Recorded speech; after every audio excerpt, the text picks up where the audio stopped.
Europe যাওয়ার রঙিন স্বপ্ন কি তবে নীল সাগরের নোনা জলে মিশে গেল? লিবিয়া থেকে একটি রাবারের নৌকায় চড়ে ইতালির উদ্দেশ্যে রওনা হওয়া অন্তত 18 জন বাংলাদেশি যুবকের সলিল সমাধি হয়েছে ভূমধ্যসাগরে।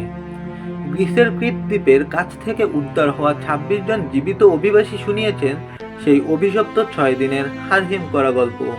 ক্ষুধা, তৃষ্ণা আর পাচারকারীদের নিষ্ঠুরতা সব মিলিয়ে এক নারকীয় পরিস্থিতির সাক্ষী হয়েছেন তারা। কি ঘটেছিল সেই নৌকায়? কেন ঝরল এতগুলো প্রাণ? চলুন জেনে নেই বিস্তারিত। 21শে মার্চ পূর্ব লিবিয়ার তবরুক বন্দর থেকে গ্রিসের উদ্দেশ্যে রওনা দিয়েছিল নৌকাটি, কিন্তু মাঝ সমুদ্রে ইঞ্জিন বিকল হয়ে 6 দিন ধরে খাবার ও পানীয় ছাড়াই দিগ্ভ্রান্ত হয়ে ভাসতে থাকে তারা। প্রতিকূল আবহাওয়া আর চরম ক্লান্তিতে একে একে 22 জন মৃত্যুর কোলে ঢলে পড়েন, যাদের মধ্যেই 18 জনই আমাদের বাংলাদেশি ভাই।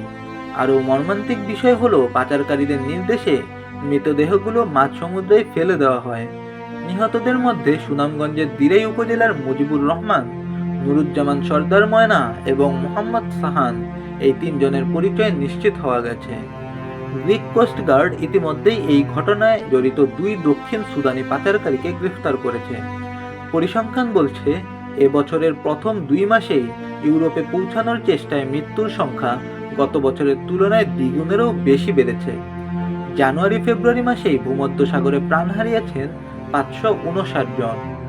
দালালদের খপ্পরে পড়ে নিশ্চিত মৃত্যু জেনেও কেন আমাদের দেশের তরুণরা এই ঝুঁকিপূর্ণ পথ বেছে নিচ্ছে? পরিবারের মুখে হাসি ফোটাতে গিয়ে কেন অকালে ঝরছে এই প্রাণগুলো? আজ সুনামগঞ্জের সেই গ্রামগুলোতে কান্নার রোল ভারী হয়ে উঠেছে। আর কত মা, বুক খালি হলে আমরা সচেতন হব। অবৈধ পথে ইউরোপ যাওয়ার এই মরণ ফাঁদ থেকে কি আমাদের তরুণদের ফেরানো সম্ভব নয়? আপনার পরিচিত কেউ যদি এমন ঝুঁকি নিতে চায়, তবে তাকে এই ভিডিওটি দেখান।